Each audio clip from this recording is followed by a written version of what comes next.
அன்பே சாய் குடும்பத்தில் இருக்கிறவங்களுக்கு நடந்த ஒரு அற்புதம். இது கண்ணீர் பதிவு. இதை ஆழமாக கேளுங்க.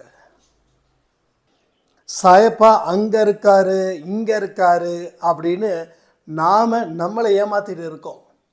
ஆனால் அவர் எங்கே இருக்காருன்ற ஒரு விஷயத்தை தெரிஞ்சிக்க வேண்டாமா? அன்பே சாய் குடும்பத்தில் இருக்கிறவங்க 100% பிரில்லியன்ட்னு நான் நம்புகிறேன். ஒரு முயற்சியும் ஆரம்பத்தில் கடினம்தான். அதுதான் உனக்கு கொடுக்குற சோதனை. அதை தாண்டும் போது நீ எடுத்த ஒவ்வொரு முயற்சிகளும் உனக்கே ஒரு வியப்பை கொடுக்குதுன்னு கொஞ்ச காலத்துக்கு அப்புறம் நீங்கள் 10 பேர்கிட்ட சொல்லுவீங்க. இந்த பதிவை கேட்டு முடித்தவங்களுக்கு தெரியும் நம்மளுடைய உண்மைக்கும் உழைப்புக்கும் முயற்சிக்கும் சாயப்பா எந்த அளவுக்கு தாங்கி நிற்கிறாருன்னு. ஆனால் 30 நிமிஷம் கேட்டால் தான் இதில் இருக்கக்கூடிய அதிசயம் புரியும். அரைகுறை கேட்டால் ஒன்றும் புரியாது. உங்கள் விருப்பம்.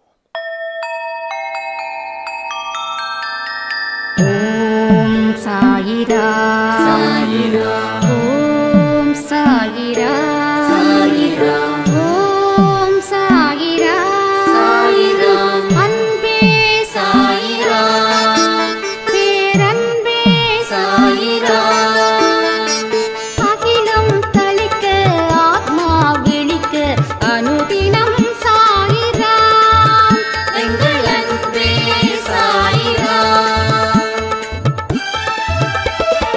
ஒன்றே இறைவன், ஒன்றே பூமிக்கென்றும் சாயிரா, சரணம் சாயிரா, நன்றே செய்து வாழ்வோம், நாம் ஒன்றே செய்து வாழ்வோம், அன்பே சாயிரா.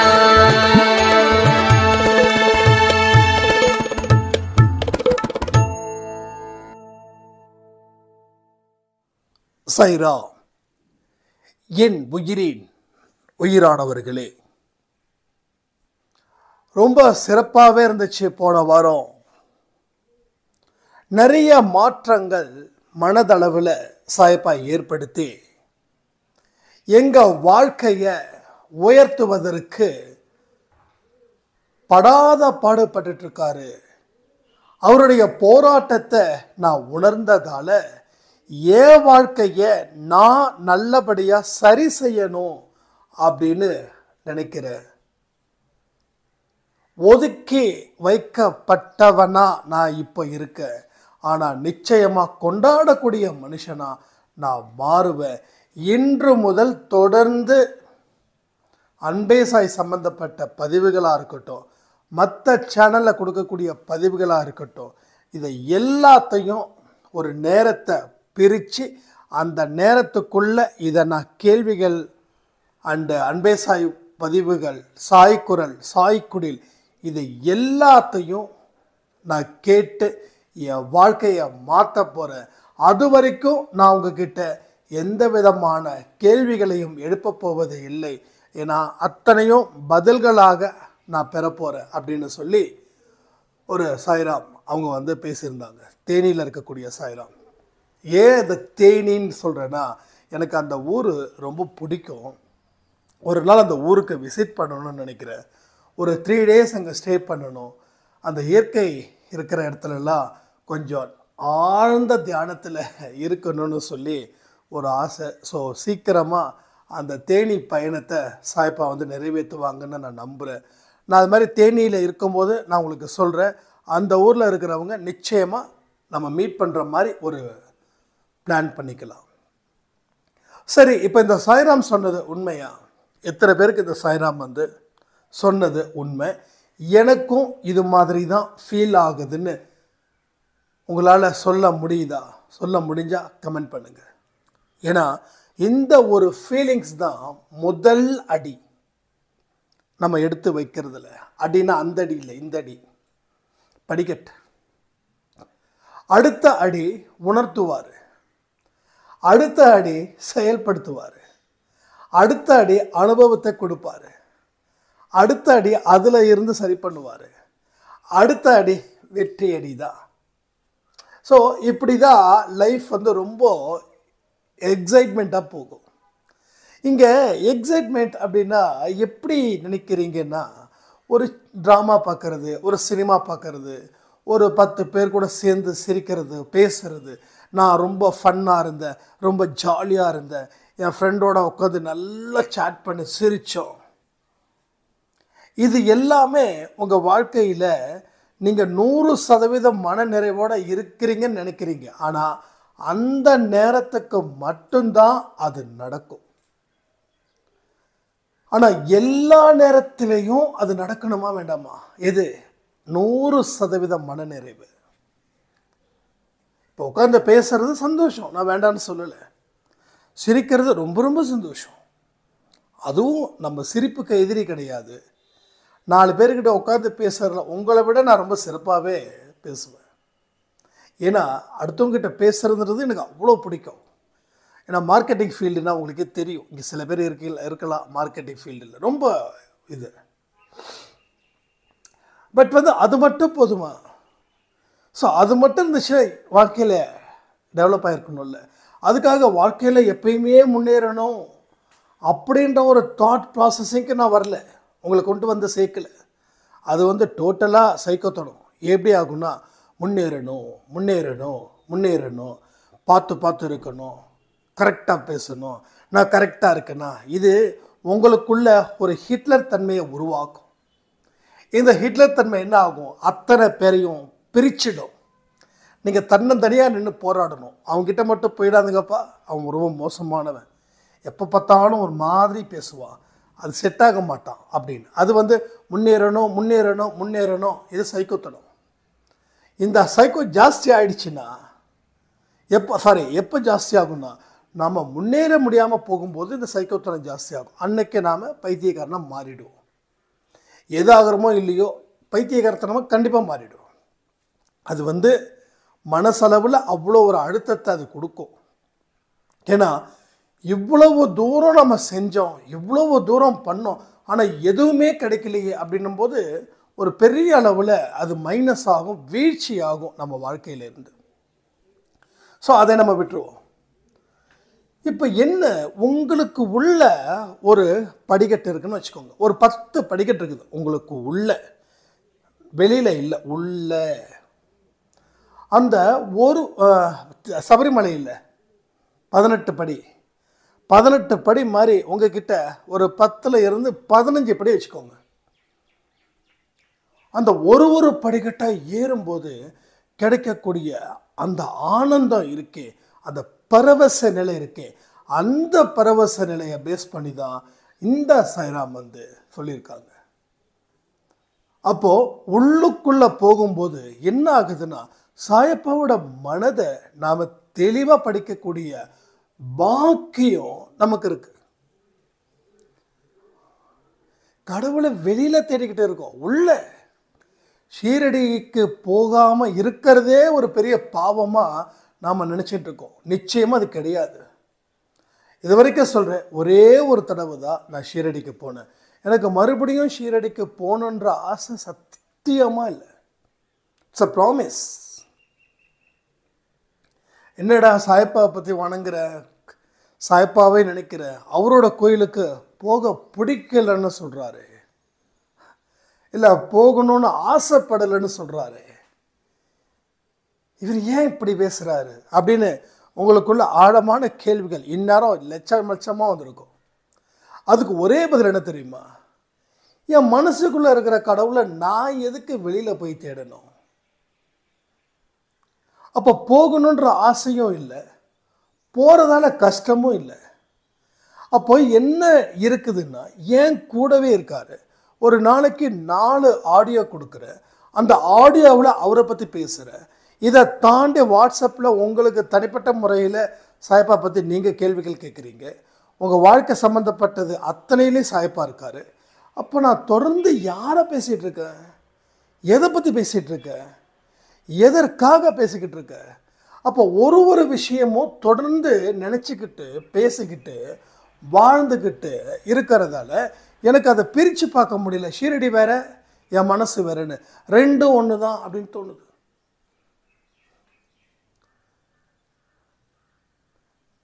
அப்போ எந்த ஒரு ஏக்கமும் எங்கேயுமே இல்லை எனக்கு. எல்லாரும் என்ன கேட்டாங்க, ஒரே தடவை போயிட்டு மறுபடியும் செகண்ட் டைம் போகணும்னு தோணலையா? தோணலை. இல்லை, அவர் கூப்பிடலையா? அவர் ஏன் கூப்பிடணும்? என் கூடவே இருக்கும்போது எங்கே கூப்பிட போகிறாரு அவர்? இந்த உங்கள் மூலமாக எனக்கு காட்சி அளிக்கிறாரு. இங்கே இருக்கிற அத்தனை பொருள்கள் இடத்துலையும் அவர் இருக்கார். இன்னும் எத்தனையோ பேர் சர்ப்ரைஸ் விசிட் வேறு கொடுக்குறீங்க நம்ம வீட்டுக்கு. அப்போ அவங்க மூலமாக நான் பேசுகிறேன். ஸோ எல்லா இடத்துலையும் எனக்கு நீங்கள் தான் சாய் அப்பா. இங்கே இருக்கிற ஒவ்வொரு நல்ல உள்ளங்களும் தான் சாயப்பா. என்னோட உள்ளத்தில் இருக்கிறத வெளிப்படையாக உங்கள் மூலமாக நான் இங்கே பார்த்துக்கிட்டு இருக்கேன். எந்தெந்த நல்ல எண்ணங்கள் கொண்ட மனுஷன், புனிதமான எண்ணங்கள் கொண்ட மனுஷன்கள் வாழ்கிறார்களோ அவர்கள் எல்லாமே தெய்வம்தான். அப்போ உள்ளுக்குள்ள அவ்வளோ ஒரு பேரானந்த நிலை. எனக்கு கவலை இருக்கா தெரியாது, கஷ்டம் இருக்கா தெரியாது, ஃபினான்ஷியலாக சில அடி இருக்கா தெரியாது. ஸோ எதுவுமே எனக்கு தெரியாது, எதுவுமே எனக்கு புரியாது. ஸோ எதுவுமே எனக்கு கஷ்டத்தை கொடுக்கல, அதனால் அது என்னை கஷ்டப்படுத்தலை.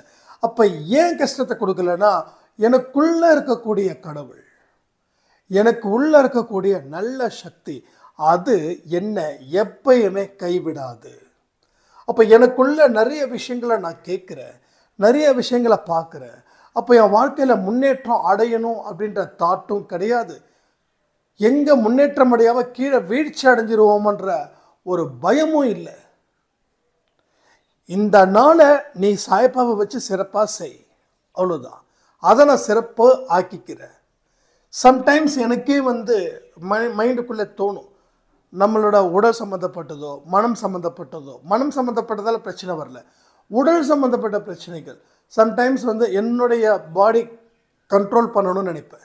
ஸோ என்னோடய ஃபுட்டை கண்ட்ரோல் பண்ணணும்னு நினைப்பேன், என் தூக்கத்தை கண்ட்ரோலாக வச்சுக்கணும்னு நினைப்பேன். இது அன்கண்ட்ரோல் ஆகும்போது அந்த இடத்துல மட்டும் ஒரு கில்ட்டி ஃபீல் ஆகும்.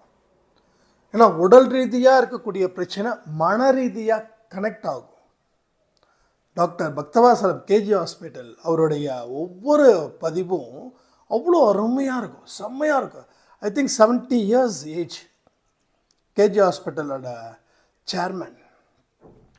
அவர் சொல்கிறாங்க, ஹார்ட் அட்டாக்லாம் ஒரு விஷயமே கிடையாது, ஹார்ட் அட்டாக் இல்லாமல் வாழலாம், நல்லா நடங்க, நல்லா ஓடுங்க, நல்ல மூச்சு பயிற்சி செய்யுங்க, பொரோட்டா சாப்பிட்டா எமன் ஒன்று கூப்பிட்றான்னு அர்த்தம்னு. அவரோட பதிவுகள் மூலமாக தான் உடல் பற்றி எந்த அளவுக்கு ஒரு விஷயத்தை நம்ம தெரிஞ்சுக்கணுமோ அந்த அளவுக்கு தெரிஞ்சுக்கிறதுக்கு ஒரு பாக்கியம். அவருக்கு நான் மனப்பூர்வமான தேங்க்ஸ் சொல்லிக்கிறேன். அது மாதிரி சொக்கலிங்கன்னு ஒரு டாக்டர், அவருடைய இன்டர்வியூ நல்லாயிருக்கும். ஏன்னா சம்டைம்ஸ் அது சஜஷன் ஆகும். அவருடைய இன்டர்வியூ இதை தான் சொல்லுவார், ஏங்க ஏதோ பற்றி கவலைப்பட வேண்டாம், மனதார சரிங்க, நோயே இல்லாமல் போகும். ஸோ இதெல்லாம் எப்பயோ கேட்டது. அதை பேஸ் பண்ணி தான் நம்ம லைஃப்பை ஒவ்வொன்றா பண்ணுறோம். அப்போது ஏன் அந்த சொக்கலிங்கம் டாக்டரோட விஷயத்தையும் டாக்டர் பக்தவாச்சலத்தோடையும் இன்னொரு டாக்டர் கார்த்திகைன்னு ஒருத்தர் இருக்கார், அவர் அவ்வளோ ஒரு சூப்பரான ஒரு பர்சன். சின்ன சின்ன எக்ஸசைஸ் எனக்கு லைட்டாக சம்டைம்ஸ் கால் வலிக்குது அப்படின்னா அவருடைய எக்ஸசைஸ் இதெல்லாம் அது எக்ஸசைஸ் ஓரியன்டாக அவர் போவார். ஸோ அந்த 3 பேருடைய ஸ்பீச்சஸ் எனக்கு எங்கேயாவது இன்சஃபிஷியண்ட்டான சில விஷயங்கள் நடந்துச்சுன்னா நான் கேட்பேன். அவங்க சொன்னதன்படி எனக்கு அது எது கரெக்டாக ஃபிட் ஆகுதோ அதை நான் எடுத்துக்கிறேன். அப்போது ஏன் கடவுள் இவங்களெல்லாம் பார்க்க வைக்கிறாருன்னா, உடல் ரீதியாக நீ உனக்கு சில விஷயத்தை தயார்படுத்திக்கோ. ஏன்னா பிஸ்னஸ்ன்னு ஓடிட்டுருக்கோம், அதில் ஆனால் உடலை பார்க்க முடியாமல் போகும். உடலை பார்க்க முடியாமல் போச்சுன்னா உடலில் நம்மளை பார்க்குற மாதிரி ஏதாவது பண்ணிக்கிட்டே இருக்கும். உள்ள பாரு, கால் ரொம்ப தூரம் நடக்கிற கால் வலி இருக்குது பாரு, என்னை கவனிக்கிறியா, கொஞ்சம் ரெஸ்ட் கொடுக்குறியா, வலிக்குது, அதை சரி பண்ணு அப்படின்னு உடல் நம்மளுடைய கவனத்தை ஈர்க்கும். இந்த குழந்தைங்கள்லாம் பார்த்திங்கன்னா சின்ன வயசில் தான் கவனத்தை ஈர்க்கணுன்றதுக்காக ஏதாவது ஒன்று செஞ்சுக்கிட்டே இருப்பாங்க, பெற்றோர்கள் மத்தியில் சரி, உறவுகள் மத்தியிலையும் சரி. அது மாதிரி தான் இந்த உடலும் குழந்தை மாதிரி. ஸோ இப்போ இவங்க ஒரு 10% இவங்களுடைய ஸ்பீச்சை நம்ம கேட்குறோன்னா நமக்குள்ள ஆழமாக போயிட்டு அது நிறைய விஷயத்தை நமக்கு கற்றுக் கொடுக்கும். இதெல்லாம் எதுக்காக சொல்கிறேன்? உடலும் மனமும் ஒன்றிணைஞ்சா வாழ்க்கையில் நம்ம சாதிக்க வேண்டிய விஷயங்கள் நிறைய. ஸோ மனம் சம்மந்தப்பட்ட விஷயங்கள் நம்ம மனசுக்குள்ளே ஸ்பிரிச்சுவாலிட்டி ரொம்ப ஸ்ட்ராங்காக இருக்கிறதால கடவுள் அதிகமாக நம்ம கூட கடவுள் இருக்கிறதால ஒவ்வொரு நிமிஷமும் கடவுள் இருக்கிறதால அந்த ஸ்பிரிச்சுவாலிட்டியை என்னால் வெளிப்படுத்த முடியுது. ஆனால் உடல் ரீதியாக நான் டாக்டரா இல்லை. அப்போ கடவுள் பார்க்க வைக்கிறாரு சில விஷயங்களை. மருந்து மாத்திரையெல்லாம் ஓரம் தள்ளு, உன்னோட ஆக்டிவிட்டீஸுக்கு இம்பார்ட்டன்ட் கொடு, கையை கரெக்டாக ஆட்டு, காலை கரெக்டாக ஆட்டு, சரியான நேரத்தில் தூங்கு, சரியானதை சாப்பிடு. ஸோ இதெல்லாம் கடவுள் கொடுக்கக்கூடிய ஒரு வரம், இந்த மாதிரியான பதிவுகள். அதனால தான் நான் சொல்லுவேன், ஒரு பதிவு உங்கள் கண்ணில் பட்டுச்சுன்னா அது உங்களுக்கானது. நீங்கள் ஃபேவராக இருக்கக்கூடிய விஷயத்தை நான் பேசுகிறதுக்காக நான் வரல. எது உள்ளதோ உள்ளதுபடி சொல்கிறதுக்கு தான் நான் வந்திருக்கேன். நான் நிறைய பேர் பூஜ்ய முறைகள் தான் கேட்குறீங்க. அவங்க புதுசாக வந்த சாய்ராமன்னு நல்லா புரிஞ்சுக்க முடியுது. அவங்கள நான் குறை சொல்லலை. ஏன்னா அவங்கள அப்படி தான் இந்த சமூகம் வளர்த்து விட்டுருக்குது. இதை பண்ணால் இது, அதை செஞ்சால் இது, இப்படிப்பட்ட ஒரு மோதிரத்தை எடுத்து போட்டுக்கோங்க, இப்படிப்பட்ட ஒரு கயிறை கையில் கட்டிக்கோங்க. இப்போ கூட நான் சாய்ப்பாவோட பேண்டு மாதிரி ஒன்று கட்டியிருக்கேன். அது நம்ம அன்பே சாய் குடும்பத்தில் வந்தவங்க ஆசையாக போட்டுக்கோங்கன்னு சொன்னாங்க. பட் இது மூட நம்பிக்கையை பேஸ் பண்ணி இல்லை, சாய்ப்பாவுடைய ஒரு ஃபோட்டோ, அது எனக்கு பிடிச்சிருக்குது, அவ்வளோதான். ஆனால் இந்த பேண்டு போட்டதால தான் எனக்கு எல்லா நல்லதும் நடக்குது அப்படின்றதுக்காக நான் பண்ணல. இப்படி இருந்தால் தான் கடவுள் எனக்கு காட்சி கொடுப்பாரு, கடவுள் எனக்கு அருள் கொடுப்பாரு அப்படின்னு எந்த பூஜையிலையோ இதை வச்சு எடுக்கலை. இல்லை கடவுள்கிட்ட பாதத்தில் வச்சு எடுத்துக்கவும் பண்ணலை. ஏன்னா என் மனசுக்குள்ளே நான் கடவுளை திருக்கும்போது நான் வெளிப்புறமாக செய்யக்கூடிய எந்த ஒரு விஷயமும் அது என்னோடய மனசை திருப்திப்படுத்த தானே தவிர அது உண்மையானதாக இருக்காது. அதனால தான் சொல்கிறேன், இந்த மாதிரியான விஷயங்கள் உங்களுக்கு வரும்போது ஒரு படிக்கட்டாக நீங்கள் ஏறிக்கிட்டே இருக்கீங்க. அப்போது 10வது படிக்கட்டில் போனால் தான் அந்த கொடியை காட்டி வெற்றி அடைஞ்சதுக்கு உண்டான விஷயம் இருக்குதுன்னு அது நீங்கள் கொண்டாட முடியும். அப்படின்னும்போது ஒரு படிக்கட்டாக நீங்கள் ஏற உங்கள் வாழ்க்கையில் உங்களுக்கு நடக்கக்கூடிய அற்புதம், உங்களுக்கு நடக்கக்கூடிய அனுபவங்கள் எல்லாமே வேற லெவலில் இருக்கும். ஸோ இதை நீங்கள் உணரணும், உணர்ந்து அதன்படி வாழணும். இதுதான் நமக்கு தேவையான ஒரு விஷயமா இருக்குது. அதே போல் போன வாரம் நம்ம கொடுத்தோம் தெரியுமா ஒரு பதிவு, போன வாரமோ அதுக்கு முந்தின வாரமோ, பணம் சேர வேண்டுமா உங்களுடைய கடன்கள் 7 நாட்களில் அப்படின்னு. அந்த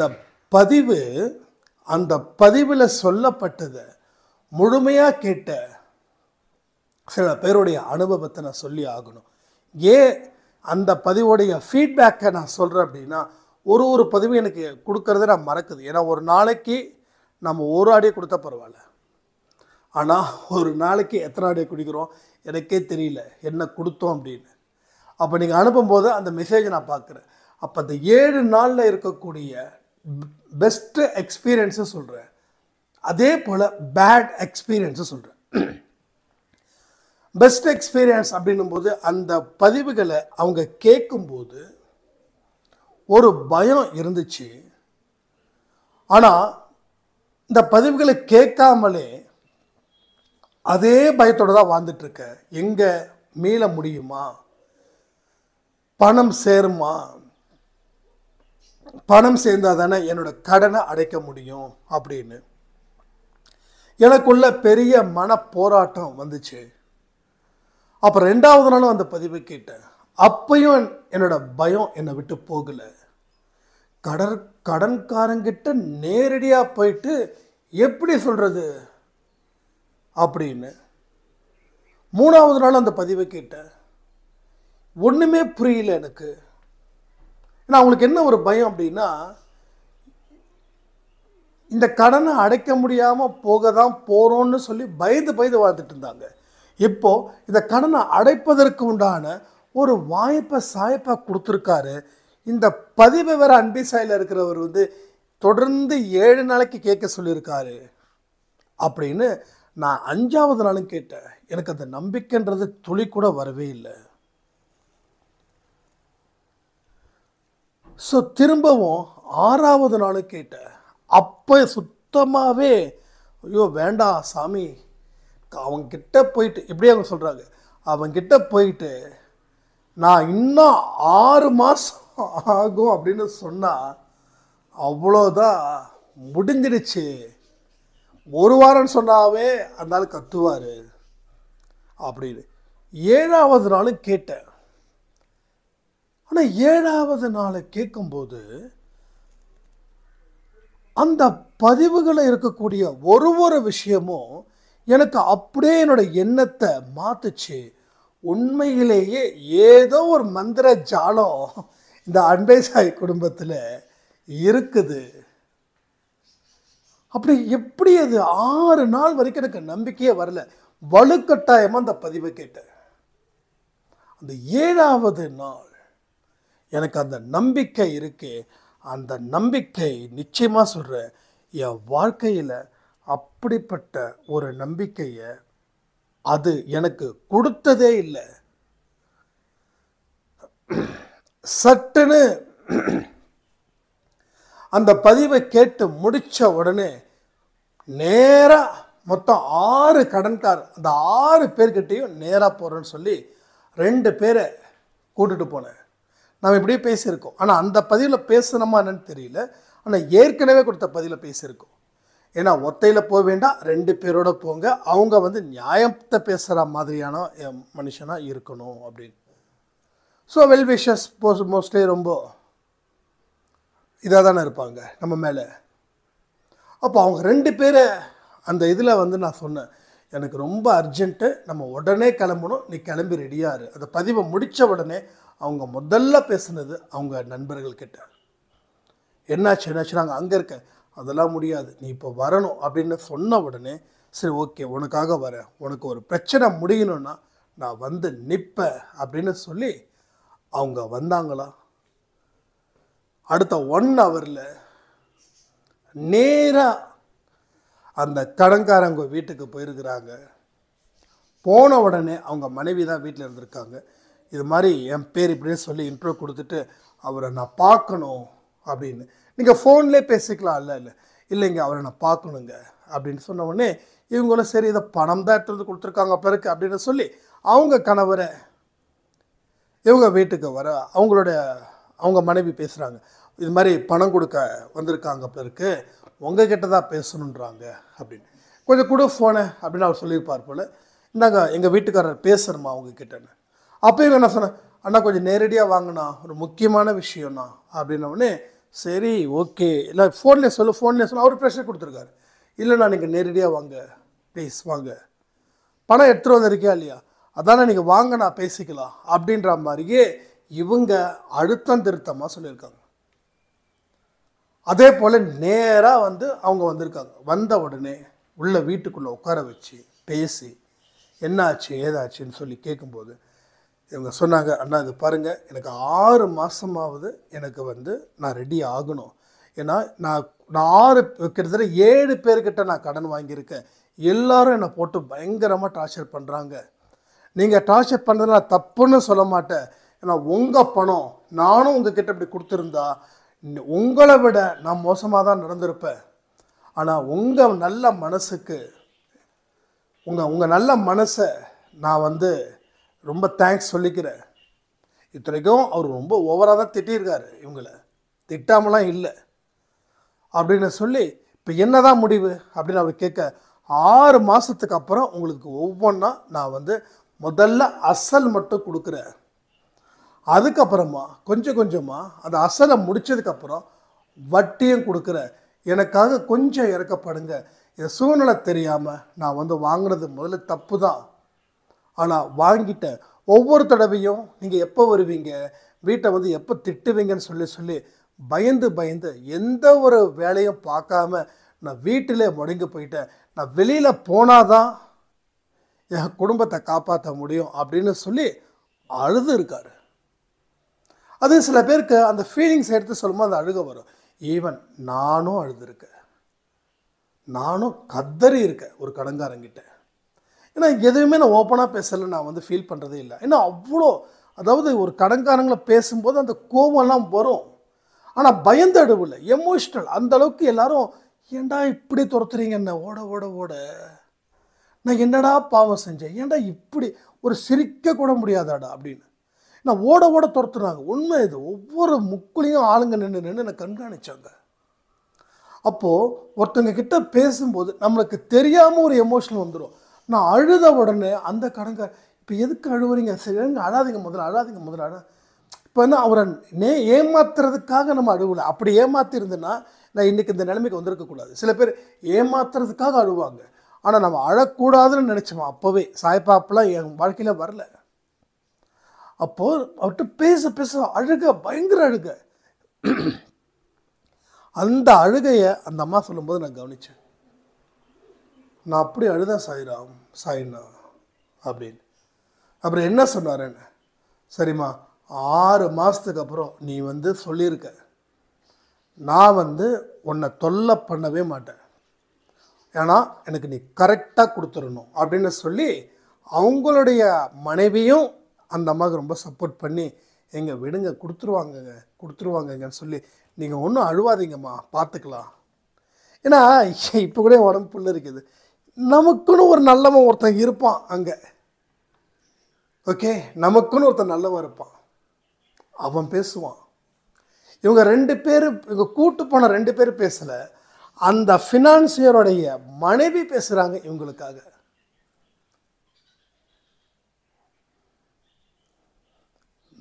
நான் வாங்கி தரேன், நான் பொறுப்பு, இனிமேல் அவங்கக்கிட்ட நீங்கள் எதுவும் கேட்கக்கூடாதுன்னு. சரிம்மா அப்படின்னு சொல்லிட்டு, சரி அப்போ 6 மாதம்னா அவர் அப்போ கவுண்ட் பண்ணுறாராம். ஓகே, பிப்ரவரி ஆகிடுச்சு, மார்ச், ஏப்ரல், மே, ஜூன், ஜூலை, ஆகஸ்ட். அப்போ ஆகஸ்ட் மாதத்தில் இருந்து எனக்கு கொடுத்துருவேன், கரெக்டு தானே அப்படின்னு. எவ்வளோ கொடுப்பேன் அப்படின்னதுக்கு சொன்னோடனே அது முதல்ல ஏற்றுக்கல. ஏன்னா 3 லட்ச ரூபா கடன் இருக்குது. அப்போ வந்து எவ்வளோ கொடுக்கணும் அவரே எதிர்பார்க்குற மாதிரி. அவர் இந்த மாதிரி சொன்னாங்க, மாதம் நான் வந்து 5000 மினிமம் கொடுக்குறேன், மேக்ஸிமம் 10,000 கொடுக்குறேன்னா, ஆனால் இதுதான் வந்து என்னால் கொடுக்க முடியும். அப்போ மறுபடியும் ஒரு பஞ்சாயத்து, இல்லை நீ மாதம் 20,000 கொடுக்கணும், அப்போ தான் நான் கணக்கு முடிக்க முடியும்னு. மறுபடியும் இல்லவே இல்லைன்னு சொல்லி ஒத்த கால நினைக்கிறதுல 2 மணி நேரம். முதல்ல 6 மாதத்துக்கு ஒத்துக்க வச்சாச்சு. அதுக்கப்புறம் எவ்வளோ கொடுப்பேன்னு கேட்கும்போது, சரி ஓகேம்மா உனக்காக நான் பண்ணித்தரேன், ஆனால் எனக்கு முடிஞ்ச அளவுக்கு கணக்கை செட்டில் பண்ணிவிடு, நீ செட்டில் பண்ணிட்டு கூட நான் மறுபடியும் கொடுக்குறேன், ஆனால் தயவு செய்து வேண்டாம், நான் இனிமேல் யார்ட்டையும் கடன் வாங்குற மாதிரி இல்லை அப்படி.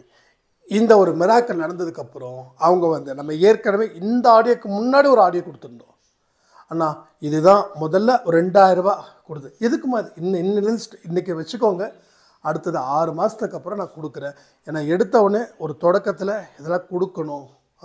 இதெல்லாம் யார் உங்களுக்கு சொன்னது, இவ்வளோ தெளிவாக இருக்கீங்க அப்படின்ன உடனே, இல்லை எங்கள் குடும்பம் ரொம்ப பெரிய குடும்பம் அப்படின்னு சொல்லி, யார் என்னம்மா யார் அப்படின்னு கேட்டவுடனே அவங்க கேட்டிருக்காங்க, இது மாதிரி அன்பே சாய் அப்படின்னு.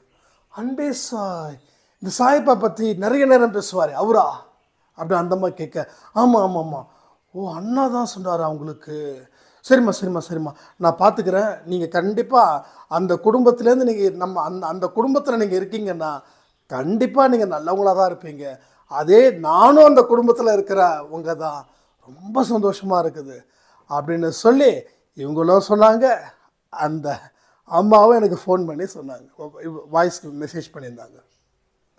ஸோ என்ன, எவ்வளோ பெரிய ஒரு அற்புதம் நடக்குது, எவ்வளோ பெரிய ஒரு அதிசயம் நடக்குது, இதெல்லாம் யோசிச்சு பாருங்கள். ஏன்னா இந்த பதிவு ரொம்ப டைம் ஆகிடுச்சு. அடுத்தது ஒரு பேட் எக்ஸ்பீரியன்ஸை அடுத்த ஒரு பதிவில் நான் நிச்சயமாக சொல்கிறேன்னு சொல்லி, ஸோ 2 விஷயம் மட்டும் புரிஞ்சுக்கோங்க. கடவுளுடைய கண்காணிப்பு வளையத்துக்குள்ளே நீங்கள் இருக்கும்போது அவர் பல மனிதர்கள் மூலமாக உங்களுக்கு உதவிகள் செய்ய காத்துக்கிட்டு இருக்கார். மனசை போட்டு குழப்பிக்காமல் நல்ல நல்ல விஷயத்தை நாம் செய்து சாதிப்போன்னு சொல்லி இந்த பதிவை நான் முடிக்கிறேன். ஜெய் சாயிரா. ஓம் சாயிரா. சாயிரா